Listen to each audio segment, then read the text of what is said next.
maksudnya? Si brengsek Lorenzo itu menyuruh orang membawa anakku pergi. Suara teriakan terkejut Dewi ini hampir saja memancing pengawal yang ada di luar. Seharusnya tuan yang memintanya datang menjemput. Paula menatap Dewi dengan waspada. Sepertinya di dunia ini hanya dia seorang yang berani memarahi Lorenzo dengan sebutan brengsek. Apa? Dewi sangat emosional. Mereka tinggal di mana? Aku juga tidak tahu, Nyonya, jawab Paula hati-hati. Kamu tidak tahu? Lalu siapa yang tahu? Dewi sedikit panik. Mana Tracy? Nona Tracy terluka. Sekarang sedang di rumah sakit. Masih belum sadar, jawab Paula. Mana Daniel? Dewi bertanya lagi. Tuan Daniel seharusnya masih di perusahaan, jawab Paula dengan suara lemah. Nyonya, Anda jangan panik dulu. Tini, Winnie, dan Betty adalah anak kandung Tuan. Tuan tidak mungkin mencelakai mereka, Nyonya. Nyonya. Sebelum Paula menyelesaikan perkataannya, Dewi sudah melompat keluar jendela lagi. Paula buru-buru keluar jendela untuk melihat, tetapi tangannya seperti memegang sesuatu yang dingin. Dia buru-buru menarik tangannya karena terkejut dan menyadari itu adalah seekor ular hijau yang sedang menjulurkan lidahnya dan terlihat sangat menakutkan. Namun ular hijau itu tidak menggigitnya dan segera melompat ke atas pundak Dewi, lalu masuk ke jubah wanita itu.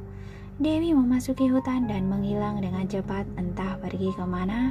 Roxy yang berada di atas pohon mengepakkan sayapnya dan memekik beberapa kali, membuat seluruh burung di dalam hutan berterbangan menjauh.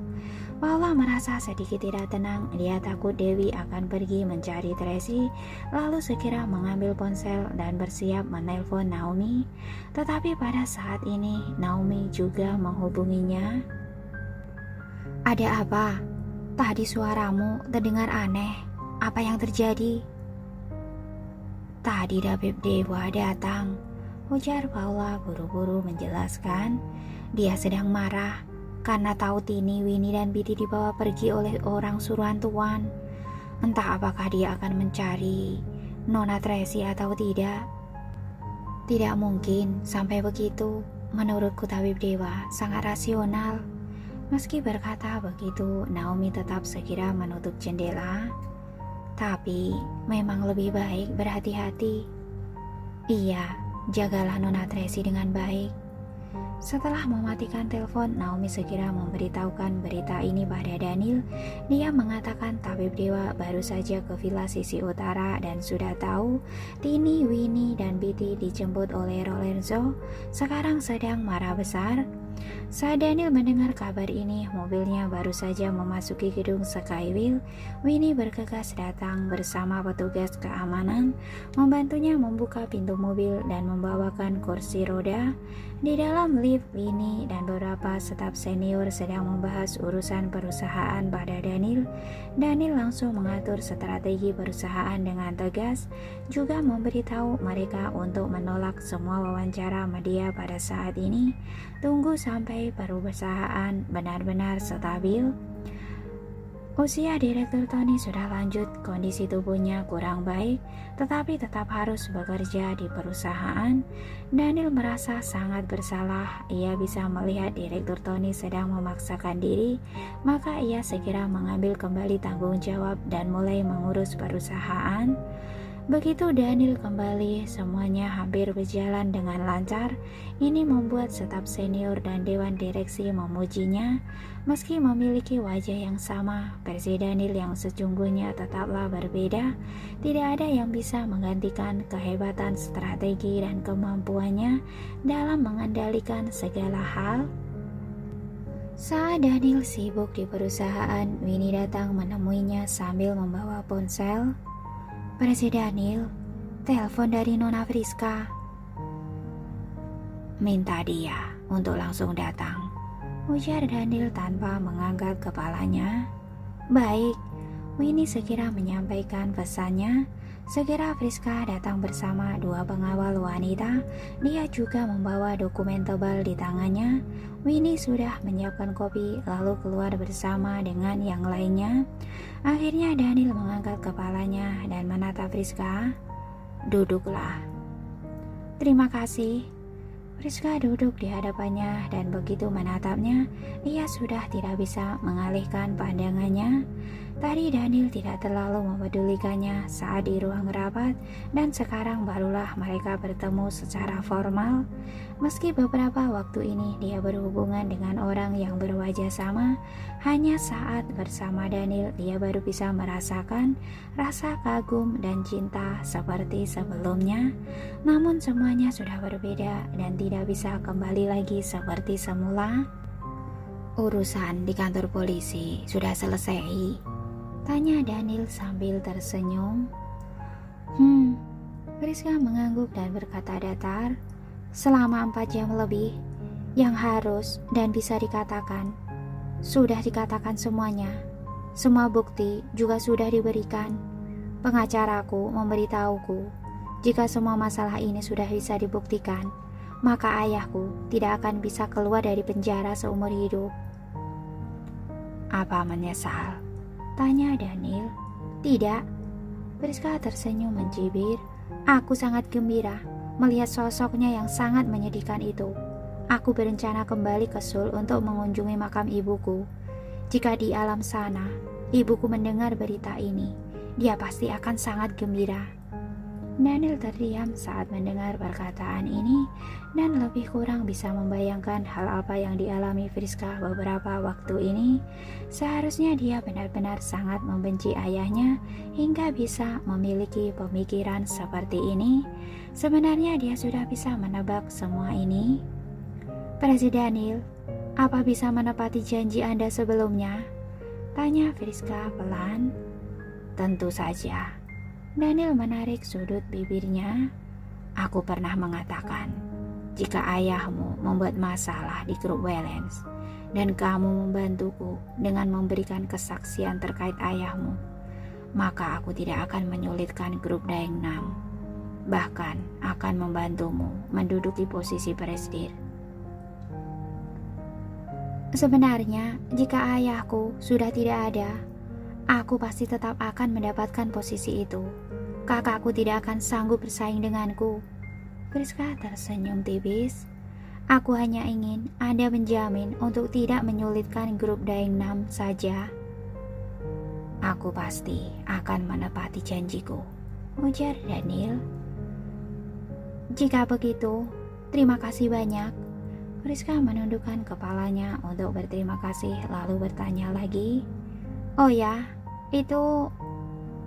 Kata-katanya terhenti. Dia seperti ingin menanyakan sesuatu, tetapi sungkan untuk mengatakannya. "Apa yang ingin kamu katakan?" Daniel menaikkan pandangannya dan menatap wanita itu. "Aku dan Billy tidak mendaftarkan pernikahan. Kami berdua sepakat untuk berpura-pura, jadi aku tidak merusak statusmu." Sebenarnya Friska merasa sedikit ragu untuk mengatakan kalimat ini. Dia terus berpikir selama perjalanan ke sini, apa ingin menggunakan pendaftaran pernikahan ini untuk menguji Daniel, lihat apakah mereka masih memiliki harapan. Namun setelah bertemu dengan pria itu, ternyata tidak ada dirinya sama sekali dalam tatapan pria itu. Maka dia pun menekan keinginan untuk mengajukan pertanyaan itu. Dia mulai mengerti ada beberapa orang yang memang tidak ditakdirkan untuk menjadi milikmu. Bagaimanapun dirimu berusaha, tetap tidak akan mendapatkannya. Jadi dia memutuskan untuk mempertahankan martabat dirinya yang terakhir. Sebenarnya, identitas Billy itu palsu. Meski sudah mendaftarkan pernikahan, hukum juga tidak akan mengakuinya, ujar Daniel datar. Tentu saja akan lebih baik jika tidak mendaftarkannya. Ini akan menghemat banyak prosedur. Jadi, kamu akan menikah dengan Tracy kan? Akhirnya Friska menanyakan ini. Dia sangat ingin tahu betapa besar cinta pria itu terhadap Tracy. Tentu saja, jawab Daniel tanpa ragu. Aku akan memberinya pernikahan yang sempurna dan masa depan yang bahagia. Selamat. Friska sedikit terisak saat mengatakan kata ini, lalu ia berdiri dan pergi sambil menundukkan kepala. Terima kasih, balas Daniel sungkan. Setelah melihat kepergian wanita itu, dia pun kembali memeriksa dokumen. Friska berjalan ke depan pintu, lalu menoleh menatap pria itu. Saat melihat pria itu sedang menundukkan kepala dan bekerja, dia berkata lagi, "Aku masih memiliki sebuah permintaan." "Katakanlah." Daniel mendongak dan menatapnya. "Bisakah kamu membiarkanku menghukum Billy?" Saat mengatakan kalimat ini, tampak sorot dendam dalam sorot matanya. Dia tidak akan pernah bisa melepaskan pria yang telah menghancurkan hidupnya itu. Dia adalah anggota keluarga Wellens. Aku harus menghukumnya sendiri, ujar Daniel dengan sangat tenang. Maaf, aku tidak bisa menyanggupimu. Friska terlihat sedikit sedih. Dia pun berbalik dan pergi tanpa mengatakan apapun. Setelah menyelesaikan dokumen terakhir dan melihat langit sudah perlahan gelap, akhirnya Daniel menghentikan pekerjaannya dan kembali ke rumah sakit. Ada Thomas dan sekumpulan anak buah lain yang menemaninya. Saat mobil baru saja keluar dari basement, tiba-tiba terdengar suara pekikan elang dari luar.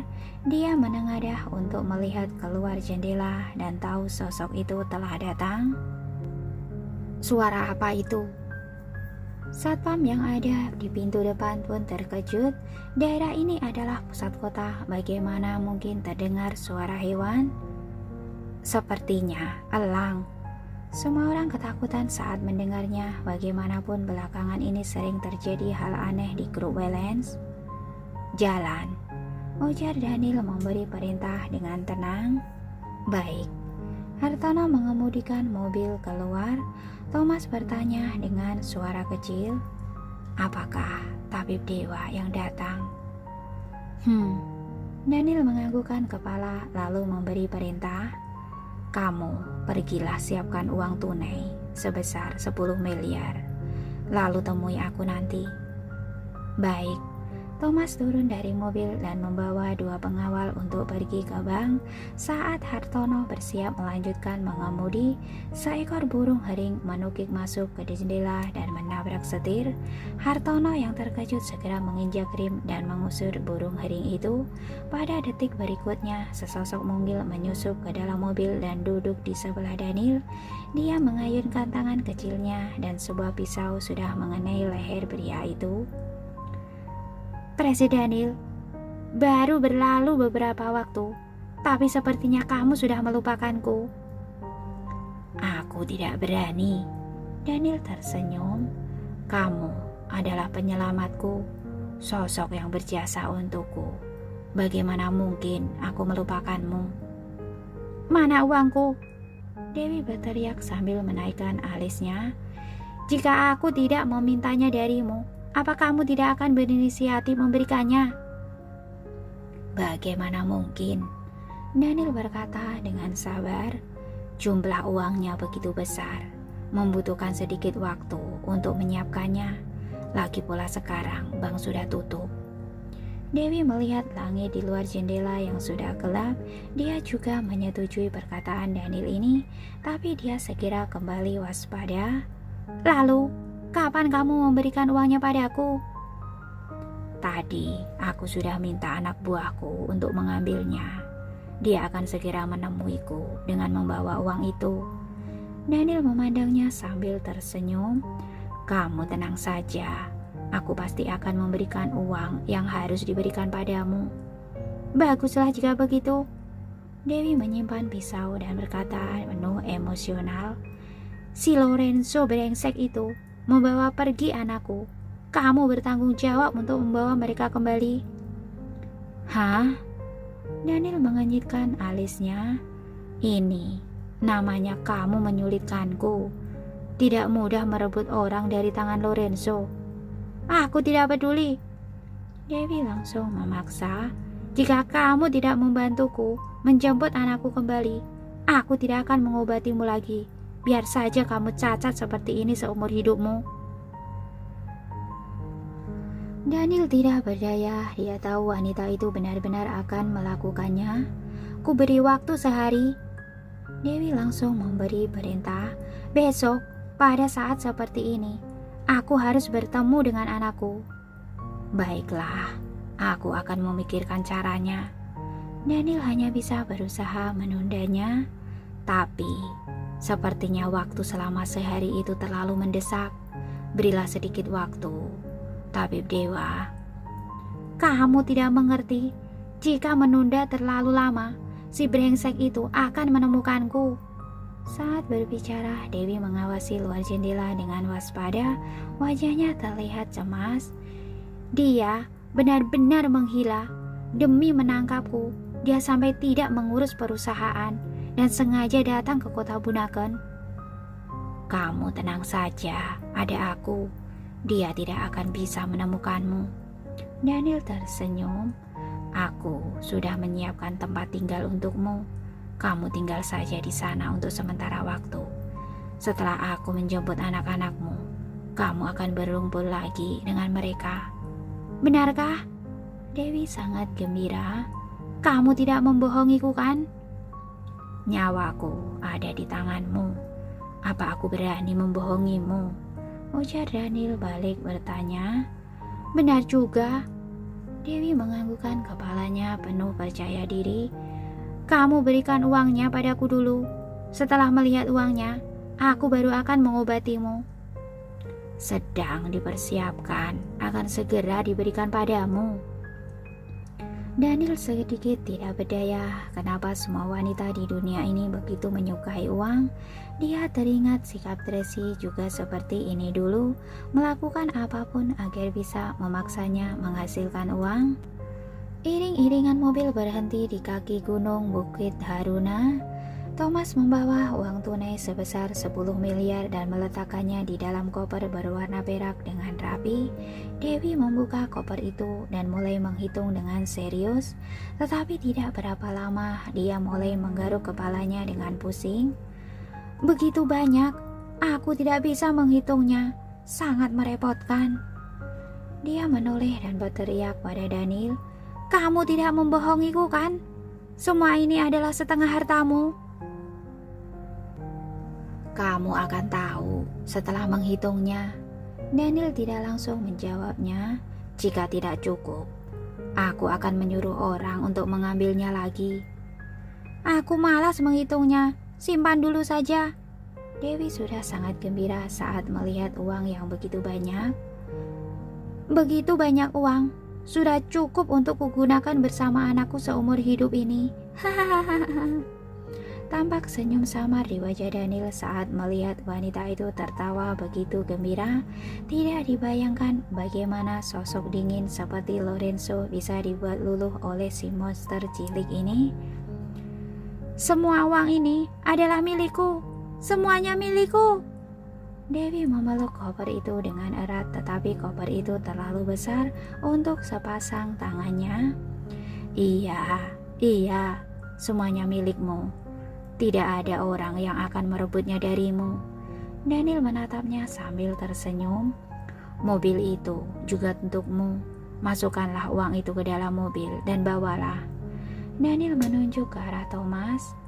Dia akan menyiapkan tempat tinggal untukmu. Benarkah? Mobil ini untukku? Dewi sangat gembira saat melihat Aston Martin, mobil terbaru ini. Mobil ini terlihat lumayan. Hanya saja sedikit lebih kecil. Aku suka mobil yang besar. Pakai saja dulu. Nanti jika ada kesempatan, kamu datanglah ke garasi mobilku. Pilih sendiri. Daniel sudah tidak sabar ingin pergi ke rumah sakit. Aku sudah harus ke rumah sakit. Istirahatlah dengan baik setelah pulang ke rumah. Jika ada apapun, telepon aku. Jangan menakuti orang dengan membawa burung hering itu. Thomas, berikan nomor baruku padanya. Baik, Tuan Daniel. Thomas menganggukkan kepala. Nona Dewi, silahkan. Panggilan ini sangat aneh. Dewi menatap kesal pada Thomas. Panggil aku Tabib Dewa, atau panggil saja aku Tuan Dewi. Muncul keringat di dahi Thomas. Sosok yang disebut monster ini jauh lebih sulit dilayani daripada Nona Tracy. Dewi memeluk uangnya lalu melemparkan ke dalam Aston Martin. Dia menghidupkan mobil itu dengan tidak sabar lalu membawanya pergi. Thomas yang belum sempat menutup pintu hampir saja terlempar dari mobil. Untung saja dia cukup cekatan dan segera menaiki mobil itu. Saat melihat mereka yang pergi menjauh, Daniel pun memberi perintah, jalan. Baik. Hartono mengemudikan mobil ke rumah sakit. Saat di perjalanan, dia tidak bisa menahan diri untuk bertanya, Tuan Daniel, apa Anda berencana membiarkan Tabib Dewa tinggal di villa sisi selatan? Daniel menganggukkan kepalanya. Biarkan dia tinggal di sana untuk sementara waktu. Seharusnya Lorenzo tidak akan bisa menemukannya dalam waktu singkat. Takutnya tidak akan mudah merebut anak-anak dari tangan Tuan El, ujar Hartono berhati-hati. Ku dengar dari Paula, sepertinya Tuan El terluka dan sedang menunggu Tabib Dewa kembali untuk mengobatinya. Apa? Daniel sangat terkejut, dia sama sekali tidak terpikirkan hal ini. Namun, saat Kak Thomas melihat Tuan El hari ini, Tuan El terlihat biasa saja, tidak seperti sedang terluka. Hartono sedikit bingung. Apa luka dalam? Mungkin saja.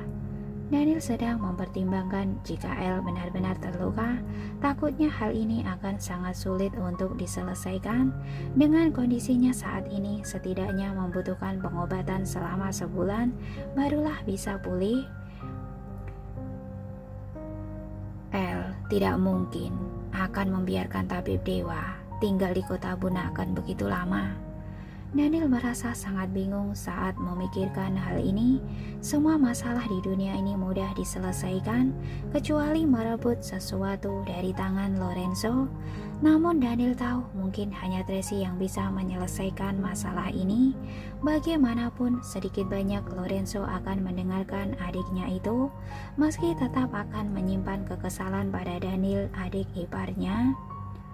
Harus bagaimana? Tanya Hartono dengan suara pelan. Atau aku tanya pada Paula, lihat apakah dia punya saran yang lebih baik. Kamu tidak perlu mencemaskan hal ini. Daniel menatap ke arahnya. Rawat saja luka di kakimu dengan baik. Oh, baik. Hartono tidak berani berbicara lebih banyak lagi. Mengemudilah lebih cepat. Baik. Sekarang sudah malam, kota Bunaken tampak gemerlapan. Namun Daniel tidak berselera menikmati pemandangan ini. Dia hanya ingin segera sampai ke rumah sakit dan bertemu Tracy lebih awal. Dia berharap dialah yang pertama kali dilihat Tracy saat sadar. Dia lebih berharap kelak dialah yang dilihat Tracy tiap kali membuka mata setiap hari.